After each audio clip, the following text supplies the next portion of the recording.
Hello, welcome to Pod in My Backyard, the podcast for those of us who actually want to get on and tackle the housing crisis.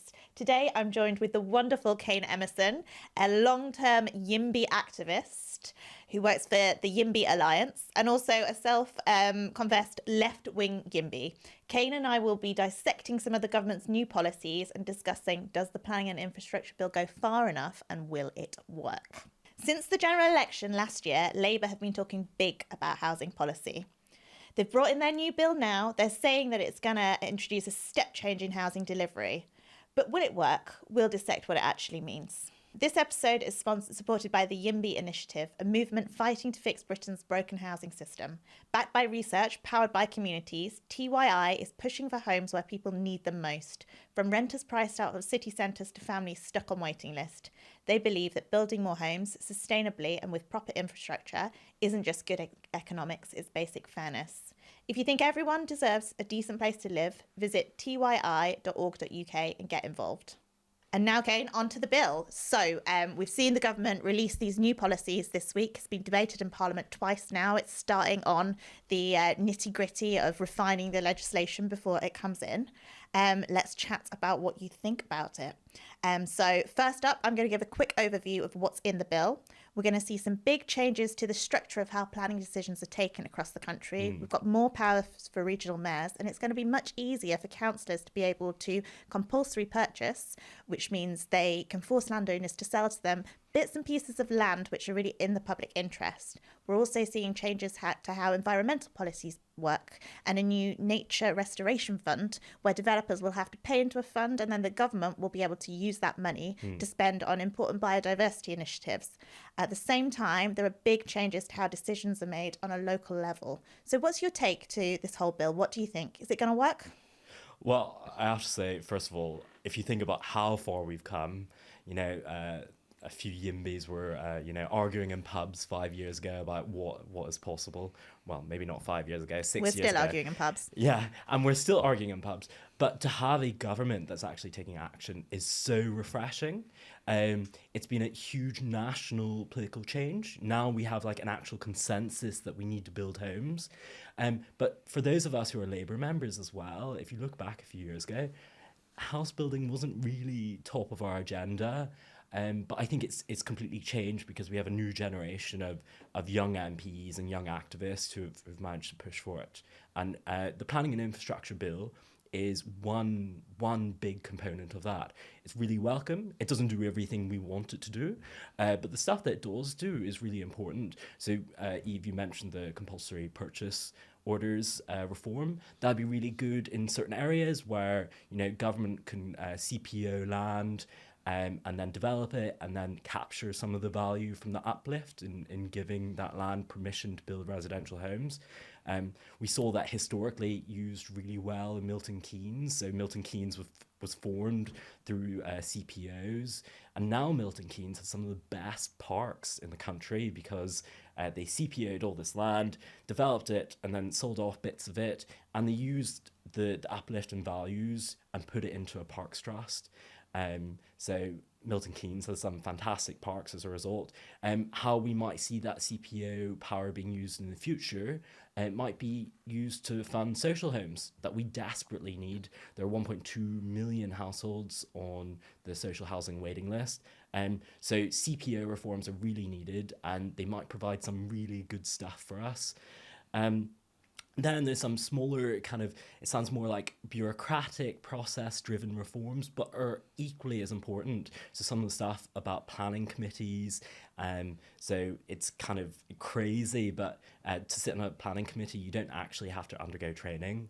So the government, through the Planning Infrastructure Bill, now requiring training for committee members is going to be really important. So committee members know that they have to act to a certain standard and that they can't just reject applications willy-nilly. And then the national scheme of delegation.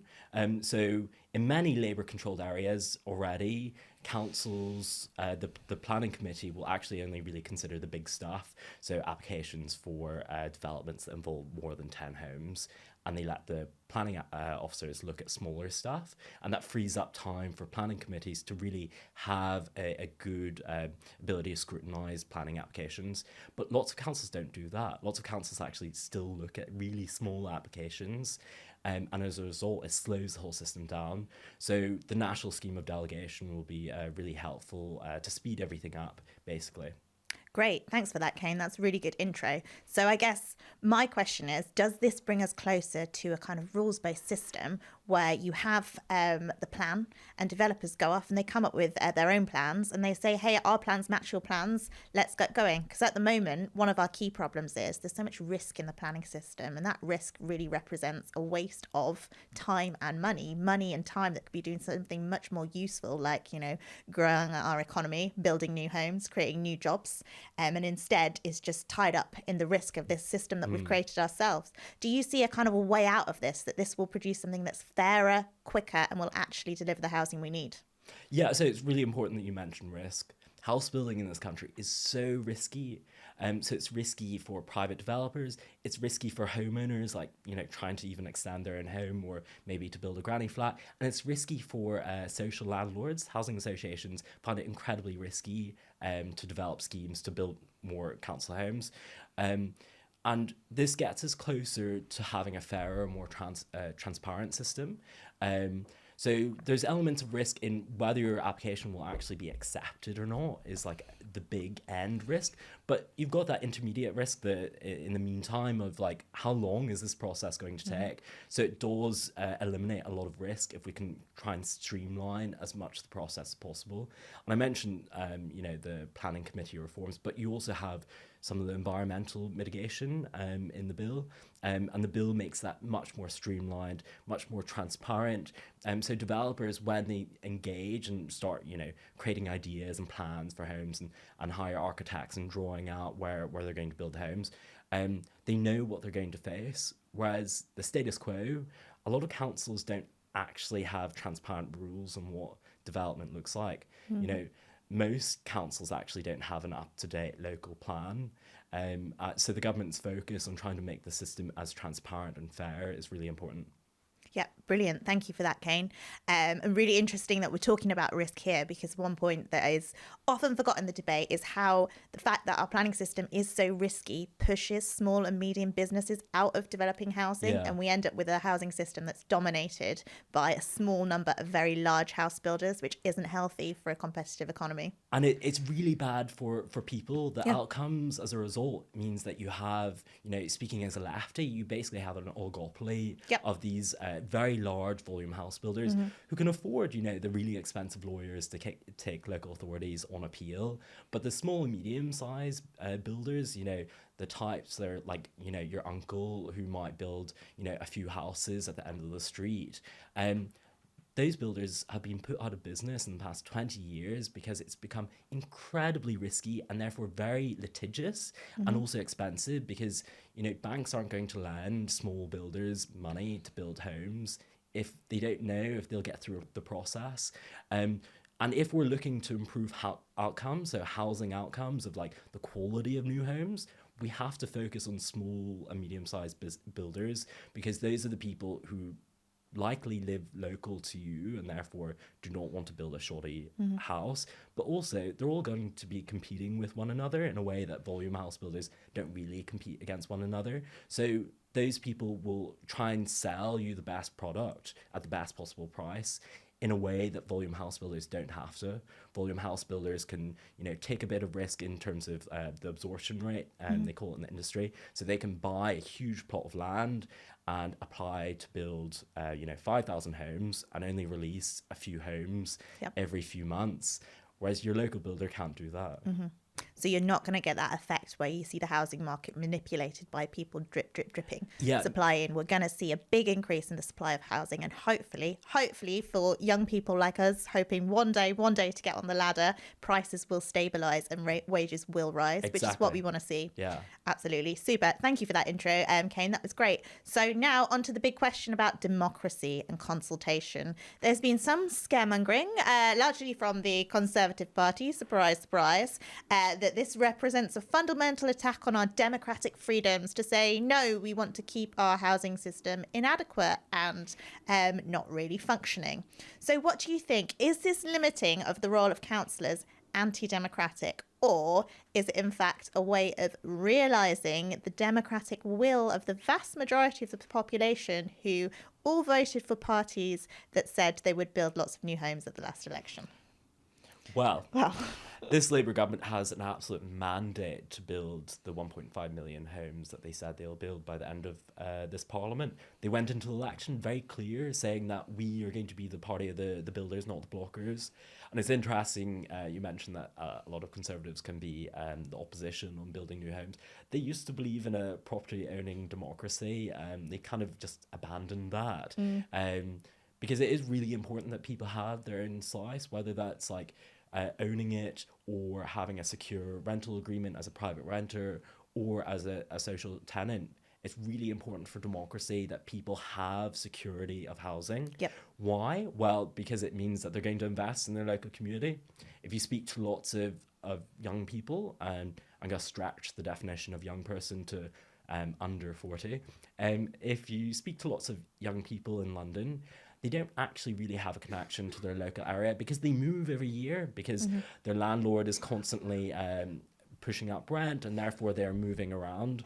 And as a result, those young people don't, take advantage of the opportunities in their local area, so they might not meet other people, and they ultimately, therefore, fall off, things like the electoral register, or don't run for council. So it's really important for democracy as a whole that we get as many people to have their own slice of this country.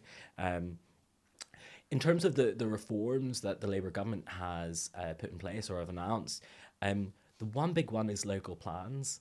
So local plans are really important because it front loads the discussion and the consultation over what our communities are going to look like in terms of development. Where do we want these new homes? What will they look like? What's the tenure mix? How many are 3 beds? How many are 2 beds? How many are 1 beds? And lots of councils don't have those, and particularly Lib Dem and Conservative councils tend not to have local plans. Why don't they have local plans? Well, local plans offer some transparency, so they try and avoid writing a local plan. So I think the government's renewed focus on having a local plan where we have all these democratic discussions up front, rather than having them every time there's a new application put in. Yep. It's really important. And for those of you listening who are perhaps not housing nerds, like me and Kane, I know there might be some people out there, a local plan is a really interesting piece of work that comes about through lots and lots of very rich community consultation to look at what do you want to see in your local area, where do you want the parks to be, what are you interested in terms of the local businesses that you want to attract, where do you want the housing, etc. It's that kind of holistic plan for the area that you live in. And so many councils, for multiple reasons, the one that you alluded to, but also because councils have been so badly struck by 14 years of austerity, so many councils don't have those plans in place. And really, if the council doesn't have a local plan in place, well, they are not planning for the housing that they need. They're not using the powers that they've got to actually do something about the housing crisis that we face. And that really is a bit of a scandal, given this is one of our most significant national issues. But I do want to talk about consultation. Yeah. Because one of my concerns with the Planning and Infrastructure Bill is it's a bit of a missed opportunity. So at the moment, we have planning consultations that take place at the end. When a plan is fully drawn up, the local community is consulted, and the people who respond to those consultations are overwhelmingly older, they're overwhelmingly whiter, they're overwhelmingly richer, and they're overwhelmingly more likely to be homeowners. And of course, the most important people really, when any new housing is going to be built, are the people who are going to live in it. Yeah. Is the government missing a trick by not introducing requirements to consult more widely into the legislation?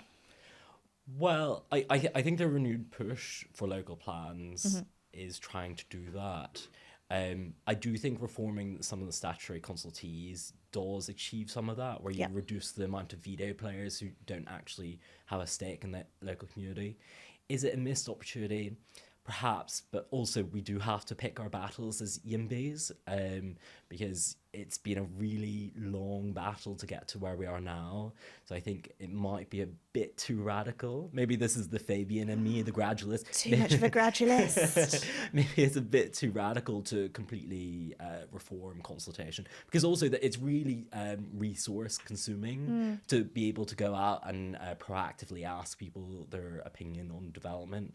The local plan is kind of, that's the avenue for that, and doing that in every application would be just incredibly expensive.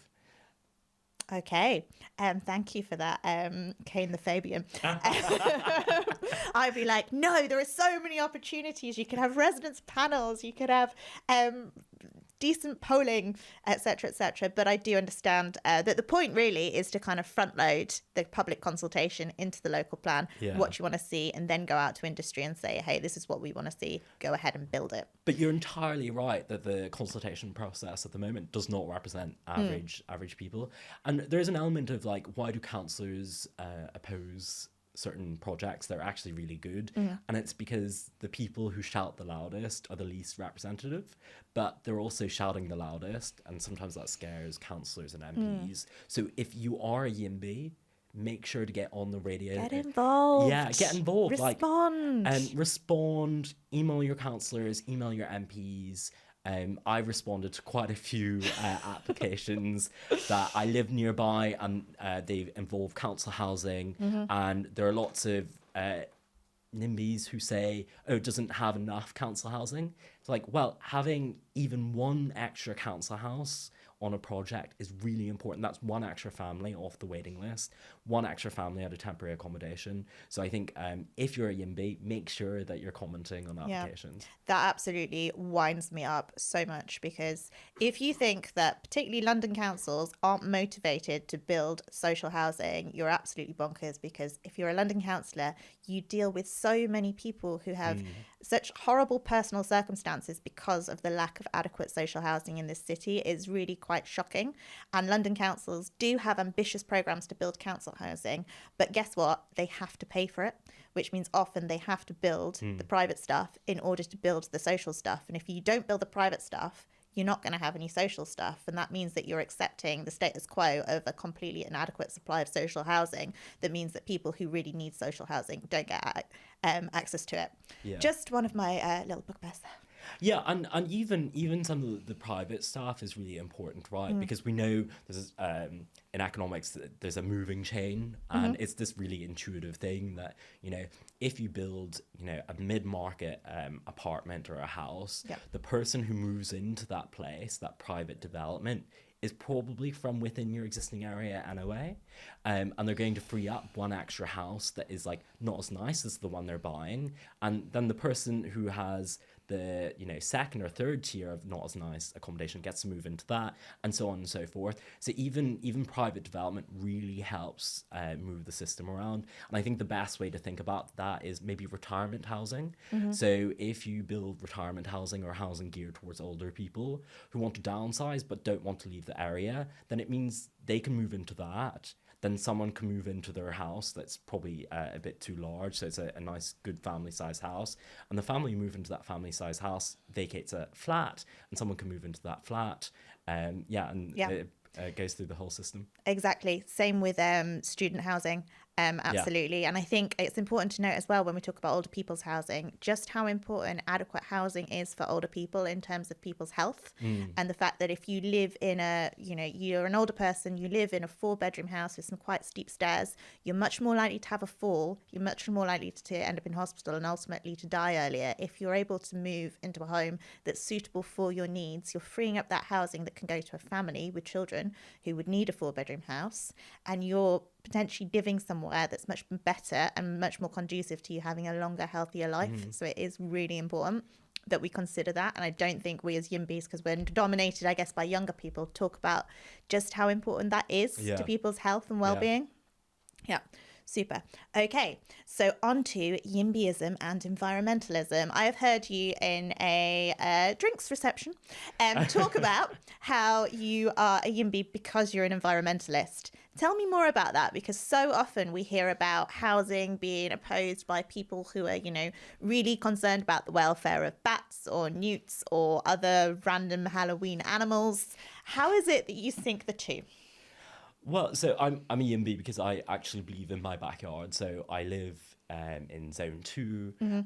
So I'd like a lot more housing in Zone 2. And why I think that's really important for the environment is because often we have people who would really rather live in central locations, Yep. live further and further out because there are no good options in those central locations because there are too few homes. Yep. So if we build more homes around tube stations, around train stations, by bus stops, then people can live there and live lives that aren't dependent on cars or can cycle or can walk, and that dramatically reduces our carbon emissions. So carbon emissions through our own through our own domestic transport is about a third of all our total carbon emissions a year. So if you can get cars out of the equation by building homes next to train stations, Yep.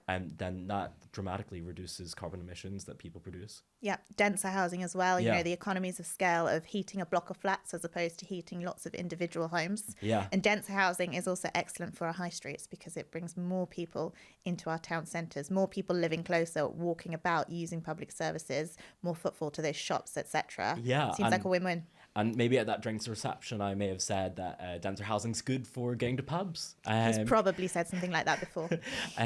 So I'm from quite a rural bit of Northern Ireland, so I really appreciate not having to pay for a taxi to a pub. I'm from a pub at the end of the night. Being able to stumble home should be a right that every Brit has. So therefore, we should have denser housing. Kane Emerson's pub fund, guys. You can donate at the end of the episode. Brilliant. Super. Thank you, Kane. So then that's on to the big issue within the Planning and Infrastructure Bill, this Nature Restoration Fund. Will it work, and what are the risks? So first of all, it's a great idea because it streamlines some of the process. So it standardizes how developers mitigate any environmental impact that they have on sites. So instead, there were a million different ways that you can mitigate any environmental impact.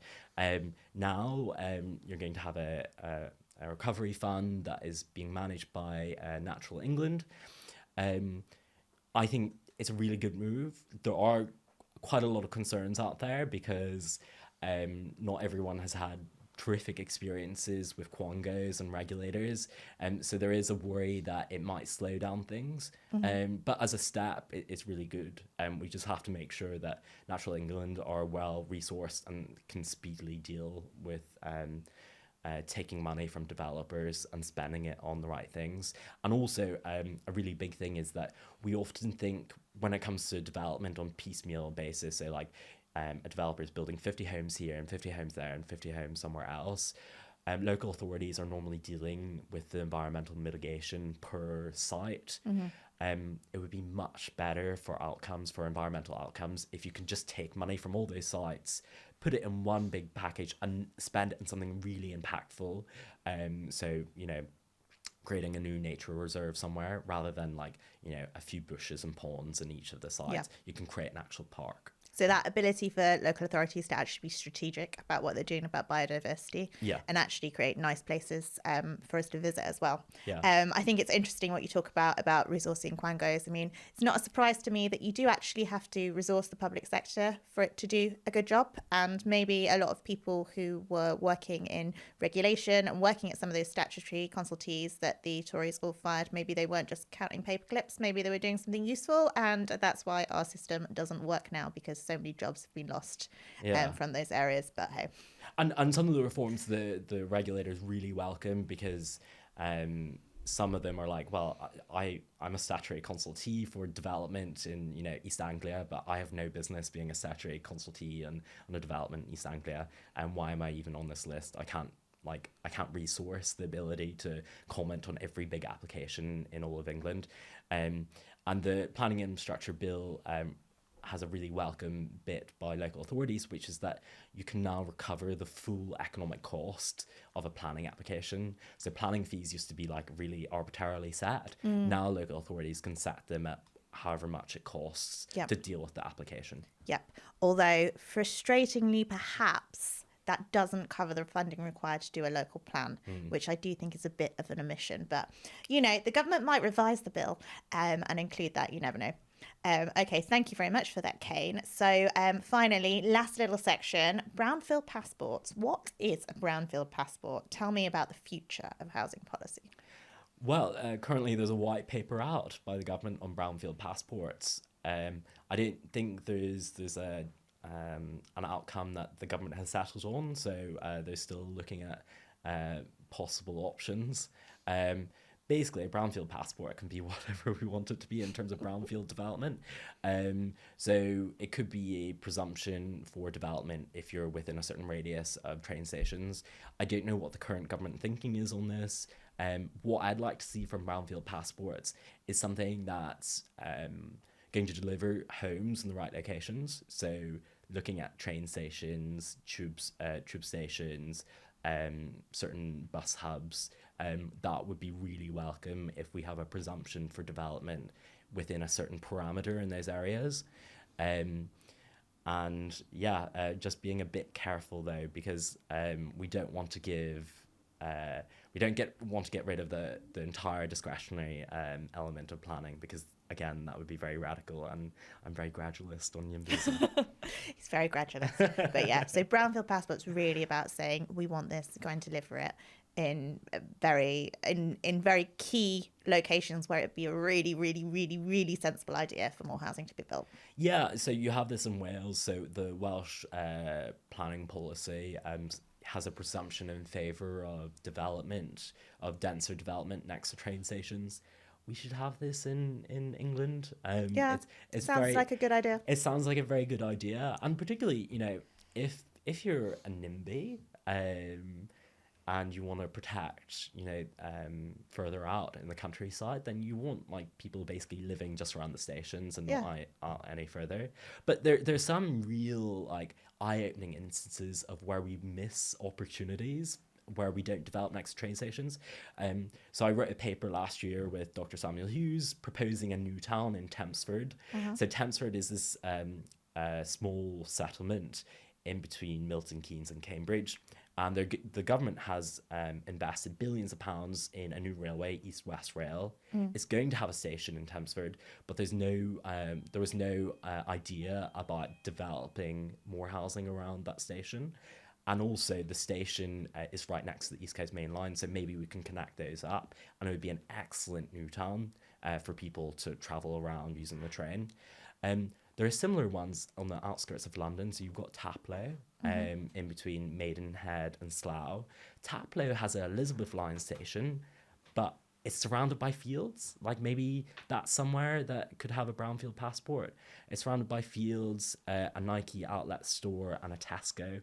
Like maybe those would be better. Good places. Good places for new homes. Okay, thank you, Kane. So that sounds like a really good next move, if you like. So, planning and infrastructure bill, it sounds like it's well on the way, and there's been a big YIMBY win there, and a big win for those in support of building new housing. And I think if we look at how far we've come, you know, it's quite exciting really to have this level of government support. And I do note that one survey showed recently that planning applications are up 160% because of these changes. So it does look like it's filtering through into industry and it's having an impact.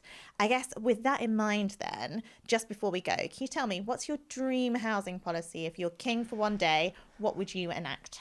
And it has to be politically sustainable. No, it doesn't. You could just do it. Well, I think loads of people would say zoning, right? But I'm not one of those people. Okay. I would say something on land value capture. Ooh. So where we can capture more of the value and uplift from planning permission. Maybe a property tax on developers. Like a proportional property tax. Just on new development. I want it on all homes, because it's mad that the average home earns £40,000 a year, which is more than the average person. Yeah, that is it's probably like very uneven there across the country. But yeah, I would say developer tax. You know, building more homes is really important. It's going to deliver a lot of wealth for the country. So if we capture more of that value from developers by, let's say, putting a tax on any new planning permission granted in the southeast, and then using some of that money, putting it into the high street, putting it into public social assets. housing as well. Social housing is really absolutely super. All right, thank you very much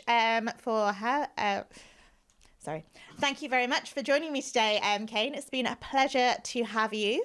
And I guess I'd say to people listening, listen to what Kane is saying. Obviously, he's a very wise man, and do keep engaging with the housing politics that we have in this country, because for too long, our representatives have got away with a really shoddy state of affairs. So write to them. Write to them. Engage in consultations. If someone's building some new council homes next to where you live, for God's sake, don't be the kind of person who whines about it. Instead, turn up and support it, because it's the change we need to see to actually live in a decent society. Thank you.